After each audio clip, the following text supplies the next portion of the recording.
हरे कृष्णा। हिंदू धर्म में उत्पन्ना एकादशी का विशेष महत्व है। मार्गशीर्ष मास के कृष्ण पक्ष की उत्पन्ना एकादशी के दिन से ही एकादशी व्रत की शुरुआत हुई थी। भगवान विष्णु ब्रह्मांड के पालनहार हैं और वे अपने भक्तों की सभी इच्छाओं की पूर्ति करते हैं। धार्मिक मान्यताओं के अनुसार आज के दिन जो भी भक्त सच्चे मन से व्रत रखकर व्रत की कथा पढ़ते और सुनते हैं, उन पर एकादशी माता और भगवान विष्णु की कृपा सदैव बनी रहती है। तो आज के इस वीडियो में आप सुनेंगे उत्पन्ना एकादशी की संपूर्ण व्रत कथा और तुलसी माता की कथा के साथ ही आरती भी। क्योंकि भगवान विष्णु को तुलसी जी अत्यंत प्रिय हैं। जो भक्त भगवान विष्णु के साथ ही आज के दिन तुलसी जी की पूजा करके तुलसी जी के पौधे में दीपदान करता है, उन्हें कभी भी आर्थिक समस्याओं का सामना नहीं करना पड़ता। तो आज के इस वीडियो में आप सुनेंगे उत्पन्ना एकादशी की कथा और तुलसी माता की कथा के साथ ही आरती भी। एक समय श्री सूत जी महाराज ने शौनक आदि ऋषियों के आग्रह पर उत्पन्ना एकादशी का महात्म्य सुनाते हुए कहा, हे मुनिवरों, भगवान श्री कृष्ण ने विधि सहित इस एकादशी महात्म्य को धर्मराज युधिष्ठिर से कहा था। प्रभु में जिनकी श्रद्धा है, केवल वे ही इस व्रत को प्रेम पूर्वक करते हैं और इस महात्म्य को प्रेम और श्रद्धा पूर्वक सुनते हैं और इस लोक में अनेक सुखों को भोगकर अंत में बैकुंठ धाम को प्राप्त कर लेते हैं। एक बार धर्मराज ने भगवान कृष्ण से पूछा, हे जनार्दन, एकादशी व्रत की महिमा क्या है? इस व्रत को करने से कौन सा पुण्य मिलता है? इसकी विधि क्या है? सो आप मुझे बताने की कृपा करें। धर्मराज युधिष्ठिर के ये वचन सुनकर भगवान कृष्ण ने कहा, हे धर्मराज, सबसे पहले हेमंत ऋतु के मार्गशीर्ष मास में कृष्ण पक्ष की एकादशी का व्रत रखना चाहिए। दशमी तिथि की शाम को दातुन करनी चाहिए और रात को भोजन नहीं करना चाहिए। एकादशी को सुबह संकल्प के नियम के अनुसार काम करना चाहिए। स्नान करने से पहले तुलसी जी की जड़ की थोड़ी सी मिट्टी शरीर पर लेप लगाकर उसके बाद स्नान करना चाहिए। भगवान विष्णु को चंदन का तिलक कर खुद भी मस्तक पर चंदन का तिलक लगाना चाहिए। स्नान के बाद धूप दीप नैवेद्य से भगवान की पूजा अर्चना करनी चाहिए। रात में दीपदान करना चाहिए। ये सभी नियम भक्ति पूर्वक पालन करने चाहिए। रात में जागरण करते हुए श्री हरि के नाम का जप करना चाहिए और किसी भी प्रकार के भोग विलास या स्त्री प्रसंग से, किसी भी प्रकार के निंदनीय कार्य से सर्वथा दूर रहना चाहिए।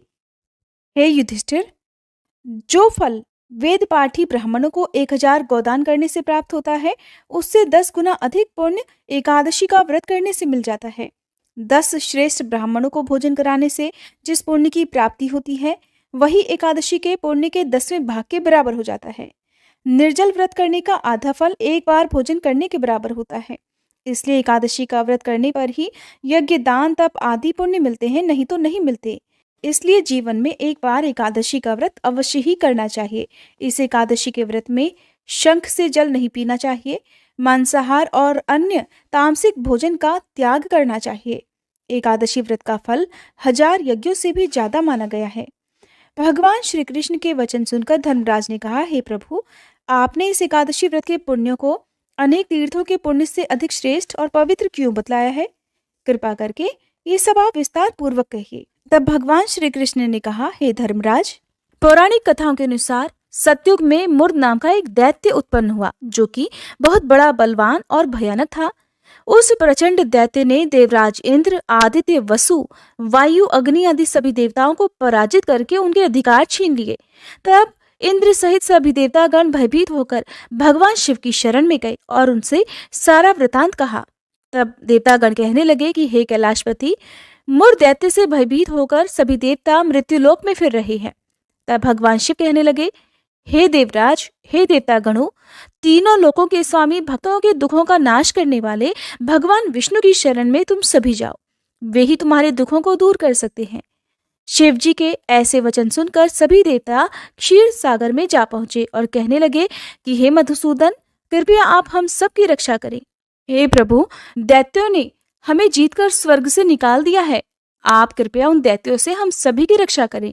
देवराज इंद्र के ऐसे वचन सुनकर भगवान विष्णु कहने लगे, हे इंद्र, ऐसा मायावी दैत्य कौन है जिसने सभी देवताओं को जीत लिया है? उसका नाम क्या है? उसमें कितना बल है? वह किसके आश्रय में है और उसका स्थान कहाँ पर है? ये सब वृतांत मुझसे कहो। ये सुनकर देवराज इंद्र कहने लगे, भगवान, प्राचीन समय में नाड़ीजंघ नाम का एक राक्षस था। उसके महापराक्रमी और लोक विख्यात मुर नाम का एक पुत्र हुआ। उसकी चंद्रावती नाम की एक नगरी है। उसी ने सभी देवताओं को स्वर्ग से निकालकर वहां पर भी अपना अधिकार जमा लिया है। इतना ही नहीं प्रभु, उसने हम सभी के अधिकारों को छीनकर दैत्य कुल के असुरों को ही इंद्र, अग्नि, यम, वरुण, चंद्रमा आदि लोकपाल बना दिया है। वह स्वयं सूर्य बनकर पृथ्वी को तापता है और खुद मेघ बनकर जल की वर्षा भी करता है। अतः हे मधुसूदन, कृपया आप इस बलशाली भयानक असुर का संहार करके हम सभी देवताओं की रक्षा करें। देवेंद्र के मुख से ऐसे वचन सुनकर भगवान विष्णु कहने लगे, हे देवताओं, मैं आपके शत्रु का शीघ्र ही संहार करूंगा। आप सभी इसी समय मेरे साथ चंद्रावती नगरी चलिए। देवताओं की पुकार पर भगवान विष्णु तुरंत ही उनके साथ चल दिए। उधर दैत्यराज मुर ने अपने तेज से जान लिया कि श्री विष्णु युद्ध की इच्छा से उसकी राजधानी की तरफ आ रहे हैं, इसलिए अपने राक्षस योद्धाओं के साथ वह भी युद्ध भूमि में आकर गरजने लगा। देखते ही देखते भीषण युद्ध प्रारंभ हो गया। युद्ध प्रारंभ होने पर अनगिनत असुर अनेक अस्त्र शस्त्रों को धारण कर देवताओं से युद्ध करने लगे, किंतु देवता तो पहले ही डरे हुए थे, इसलिए वह अधिक देर तक राक्षसों का सामना नहीं कर सके और भाग खड़े हुए। तब भगवान विष्णु स्वयं युद्ध भूमि में आ गए। आप तो दैत्य पहले से भी ज्यादा जोश में भरकर भगवान विष्णु से युद्ध करने लगे। वे अपने भयानक अस्त्र शस्त्रों से उन पर भयंकर प्रहार करने लगे। दैत्यों के आक्रमण को श्री विष्णु अपने चक्र और गदा के प्रहार से नष्ट करने लगे। इस युद्ध में अनेक दैत्य सदा के लिए मृत्यु की गोद में समा गए, किंतु दैत्यराज मुर भगवान विष्णु के साथ लगातार युद्ध करता रहा। उसका तो जैसे अभी बाल भी बांका नहीं हुआ था। वह बिना डरे और बिना थके युद्ध कर रहा था। भगवान विष्णु मुर राक्षस को मारने के लिए जिन जिन शस्त्रों का प्रयोग करते, वे सब के सब उसके तेज से नष्ट होकर उस पर पुष्प के समान गिरने लगते। अनेक अस्त्र शस्त्रों का प्रयोग करने पर भी भगवान विष्णु उससे जीत नहीं सके। तब वे आपस में मल्ल युद्ध करने लगे। भगवान श्री हरि उस असुर से देवताओं की रक्षा हेतु सहस्त्र वर्ष तक युद्ध करते रहे, किंतु उस असुर से जीत नहीं पाए। अंत में भगवान विष्णु शांत होकर विश्राम करने की इच्छा से बद्रिकाश्रम स्थित 38 कोस लंबी एक द्वार वाली हेमवती नाम की गुफा में प्रवेश कर गए। हे धर्मराज, उस गुफा में प्रभु ने फिर शयन किया। भगवान विष्णु को ढूंढते ढूंढते, उनका पीछा करते करते मुर नामक दैत्य भी वहीं चला आया था। भगवान श्री हरि को सोता हुआ देखकर वह उन्हें मारने को तत्पर हो गया।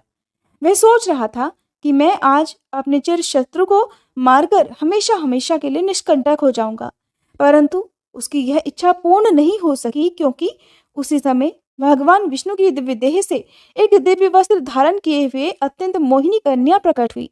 प्रकट होते ही वह कन्या राक्षस को ललकार कर उससे युद्ध करने लगी। उस कन्या को देखकर राक्षस को घोर आश्चर्य हुआ और वह ये सोचने लगा कि ऐसी दिव्य कन्या कहाँ से उत्पन्न हो गई। और फिर वह असुर उस कन्या से लगातार युद्ध करता रहा। कुछ समय बीतने पर उस कन्या ने क्रोध में आकर उस दैत्य के अस्त्र शस्त्रों के टुकड़े टुकड़े कर दिए, उसका रथ तोड़ डाला। अब तो उस दैत्य को बड़ा ही क्रोध आया और वह सारी मर्यादाएं भंग करके उस कन्या से मल्ल युद्ध करने लगा। उस तेजस्वी कन्या ने उसे धक्का मारकर मूर्छित कर दिया। उसकी मूर्छा टूटने से पहले ही उन्होंने उसका सिर काटकर धड़ से अलग कर दिया। सिर कटते ही वह असुर धरती पर गिरकर मृत्यु को प्राप्त हो गया। बाकी बचे हुए असुर अपने राजा का ऐसा दुखद अंत देखकर भयभीत होकर पाताल लोक में भाग गए। उधर भगवान विष्णु जब निद्रा से जागे, तब उस असुर को मरा हुआ देखकर उन्हें घोर आश्चर्य हुआ और वे सोचने लगे कि इस महाबली को किसने मार डाला। तब वह तेजस्वी कन्या श्री हरि से हाथ जोड़कर कहने लगी, हे प्रभु, हे जगदीश्वर, ये असुर आपको मारने को तत्पर था। तब मैंने आपके शरीर से उत्पन्न होकर इस असुर का वध कर डाला है। कन्या की बात सुनकर भगवान बोले, देवी, तुमने इस असुर को मारा है, इसलिए मैं तुम पर अत्यंत प्रसन्न हूँ। इसे मारकर तुमने तीनों लोकों के देवताओं के कष्टों को दूर कर दिया है, इसलिए आज तुम अपनी इच्छा अनुसार वरदान मांग लो, मैं तुम्हारी हर इच्छा को पूर्ण करूंगा। भगवान की बात सुनकर वह कन्या बोली, हे प्रभु, मुझे ये वरदान दीजिए कि जो भी मनुष्य या देव मेरा व्रत करे, मेरा ध्यान करे, उसके सभी पाप तुरंत ही नष्ट हो जाएं और अंत में उसे स्वर्गलोक की प्राप्ति हो जाए। मेरे व्रत का आधा फल व्रती को मिले और उसका आधा फल एक समय भोजन करने वाले को मिले। जो श्रद्धालु भक्त भक्तिपूर्वक मेरे इस व्रत को करे वो निश्चय ही बैकुंठ लोक को प्राप्त कर ले। प्रभु, जो मनुष्य मेरे व्रत में दिन और रात्रि को केवल एक समय ही फलाहार करे, भोजन करे, वह धन धान्य से भरपूर रहे। कृपा करके हे प्रभु मुझे ऐसा वरदान दीजिए। तब भगवान श्री हरि कहने लगे, हे कन्या, ऐसा ही होगा। मेरे और तुम्हारे भक्त एक ही होंगे और अंत में संसार में प्रसिद्धि को प्राप्त कर वे मेरे लोक को प्राप्त कर लेंगे। हे कल्याणी, क्योंकि तुम एकादशी को पैदा हुई हो इसलिए तुम्हारा नाम भी एकादशी हुआ, और क्योंकि तुम मेरे अंश से उत्पन्न हुई हो इसलिए संसार में तुम उत्पन्ना एकादशी के नाम से जानी जाओगी। जो मनुष्य इस दिन व्रत रखेंगे उनके सभी पाप जड़ सहित नष्ट हो जाएंगे। तुम अब मेरे लिए तीज, अष्टमी, नवमी और 14 से भी अधिक प्रिय हो गई हो। तुम्हारे व्रत का फल सभी तीर्थों के फल से भी महान होगा। ये बात मैं एकदम सत्य कहता हूँ, इसमें तनिक भी संदेह नहीं है। ऐसा कहकर श्री हरि उसी स्थान पर अंतर्ध्यान हो गए। भगवान श्री कृष्ण कहने लगे, हे धर्मराज, एकादशी के व्रत का फल सभी व्रतों और सभी तीर्थों के फल से भी बढ़कर है। एकादशी का व्रत करने वाले मनुष्यों के शत्रुओं का मैं जड़ से नाश कर देता हूँ और व्रत रखने वाले को मोक्ष प्रदान करता हूँ। उन मनुष्यों के जीवन के जो भी कष्ट होते हैं मैं उन्हें भी दूर कर देता हूँ। इसलिए मुझे अत्यंत प्रिय एकादशी के व्रत को करने वाला प्राणी सभी ओर से निर्भय और सुखी होकर अंत में मोक्ष को प्राप्त होता है। हे कुंती पुत्र, ये मैंने तुम्हें एकादशी की उत्पत्ति के विषय में बतलाया है। एकादशी व्रत सभी पापों को नष्ट करने वाला और सिद्धि प्रदान करने वाला है। श्रेष्ठ मनुष्यों को दोनों पक्षों की एकादशियों को एक समान ही समझना चाहिए, उनमें भेदभाव नहीं करना चाहिए। जो मनुष्य इस एकादशी महात्म्य का श्रवण या पठन करेंगे उन्हें अश्वमेध यज्ञ के समान फल की प्राप्ति होगी। श्री सूत जी महाराज इस कथा को सुनाकर कुछ क्षणों के लिए मौन हो गए। एकादशी व्रत भगवान विष्णु की साक्षात शक्ति है। जिस शक्ति ने उस असुर का वध किया है, जिसे भगवान भी जीत पाने में असमर्थ हो रहे थे, उसी शक्ति के आगे मनुष्य के पाप रूपी असुर भला कैसे टिक सकते हैं। जिस शक्ति ने देवताओं के कष्ट को हरकर उन्हें सुख प्रदान किया, वह प्राणी मात्र को क्या कुछ नहीं दे सकती। सुख, समृद्धि, शांति और मोक्ष सब कुछ आसानी से ही प्राप्त हो सकता है। पौराणिक कथा के अनुसार प्राचीन काल में जालंधर नाम का एक राक्षस हुआ करता था, जिसने चारों तरफ बहुत उत्पात मचा रखा था। वह राक्षस बहुत ही वीर और पराक्रमी था। राक्षस की वीरता का रहस्य था उसकी पत्नी वृंदा का पतिव्रता धर्म, और वृंदा अपने इस पतिव्रत धर्म का पालन बहुत अच्छे तरीके से करती थी। पत्नी के व्रत के प्रभाव से ही वह राक्षस इतना वीर बन पाया था। उसके उत्पात और अत्याचार से परेशान होकर देवतागण भगवान विष्णु के पास गए और उनसे राक्षस से बचने की गुहार लगाई। सभी देवताओं की प्रार्थना सुनकर भगवान श्री विष्णु ने वृंदा का पतिव्रत धर्म भंग करने का निश्चय किया। भगवान ने जालंधर का रूप धरा और वृंदा के महल में पहुंच गए। जैसे ही वृंदा की नजर अपने पति पर गई, वह तुरंत पूजा से उठ गई और जालंधर का रूप धरे भगवान विष्णु के चरण छू लिए। जिस समय वृंदा पूजा के लिए बैठी हुई थी, उस समय उसका पति राक्षस जालंधर युद्ध के मैदान में युद्ध कर रहा था। तभी युद्ध के मैदान में से उसके पति का कटा हुआ सिर उसके आंगन में आकर गिर पड़ा। वृंदा को यह देखकर बड़ा क्रोध आया। उसने सोचा कि अगर मेरे पति यहाँ हैं तो आखिर ये कौन खड़े हैं। उसी समय सामने भगवान विष्णु खड़े हुए नजर आए। तब क्रोधित होकर वृंदा ने भगवान विष्णु को श्राप दे दिया कि आप पत्थर के बन जाओ। वृंदा के शाप से श्री विष्णु तुरंत ही पत्थर के बन गए। ये देखकर लक्ष्मी जी ने वृंदा से भगवान विष्णु को श्राप से मुक्त करने की प्रार्थना की। माता लक्ष्मी के अनुरोध पर वृंदा ने भगवान विष्णु के श्राप को विमोचन कर दिया और स्वयं अपने पति का कटा हुआ सिर लेकर सती हो गई। जहां पर वृंदा सती हुई, वहीं पर उस राख से एक पौधा उत्पन्न हुआ, जिसे भगवान विष्णु ने तुलसी का नाम दिया और कहा कि शालिग्राम नाम से मेरा एक रूप इस पत्थर में रहेगा, जिसकी पूजा तुलसी जी के साथ ही की जाएगी। ये थी एकादशी व्रत की कथाएं। अब सुनिए आरती। ओम जय एकादशी माता मैया, जय एकादशी माता। विष्णु पूजा व्रत को धारण कर शक्ति मुक्ति पाता। ओम जय एकादशी माता। तेरे नाम गिनाऊं देवी, भक्ति प्रदान करनी, गण गौरव की देनी, माता शास्त्रों में वरनी। ओम जय एकादशी माता।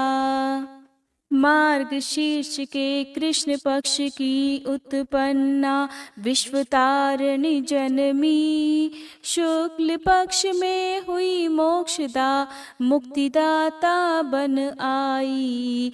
जय एकादशी माता। पौष के कृष्ण पक्ष की सफला नामक है, शुक्ल पक्ष में होए पुत्रदा, आनंद अधिक रहे।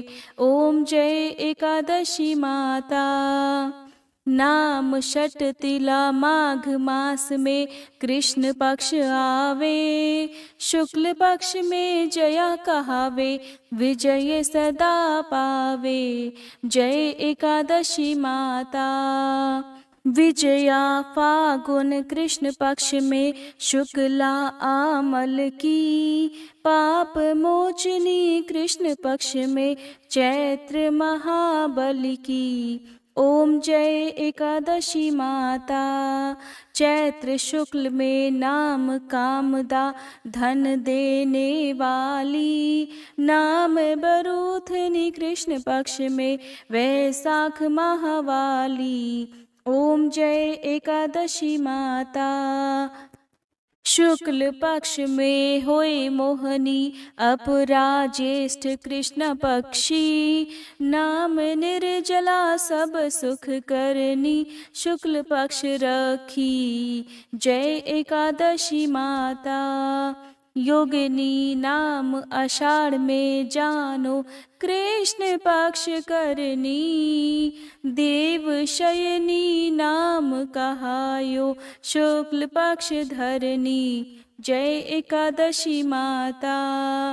कामिका श्रावण मास में आवे, कृष्ण पक्ष कहिए, श्रावण शुक्ला होए पवित्रा, आनंद से रहिए। जय एकादशी माता। अजा भाद्रपद कृष्ण पक्ष की परिवर्तनी शुक्ला, इंद्रा आश्विन कृष्ण पक्ष में वृत से भव सागर निकला। जय एकादशी माता। पापांकुश है शुक्ल पक्ष में आप हरनहारी, रमा कार्तिक में आवे सुखदायक भारी। ओम जय एकादशी माता। देवोत्थानी शुक्ल पक्ष की दुख नाशक मैया, पावन मास में करो विनती, पार करो नैया। ओम जय एकादशी माता। परमा कृष्ण पक्ष में होती, जन मंगल करनी, शुक्ल पक्ष में होए पद्मनी, दुख दारिद्र हरनी। ओम जय एकादशी माता। जो कोई आरती एकादशी की भक्ति सहित गावे, जन गुर्दिता स्वर्ग का वासा, निश्चय वह पावे। ओम जय एकादशी माता। मैया जय एकादशी माता। ओम जय एकादशी माता।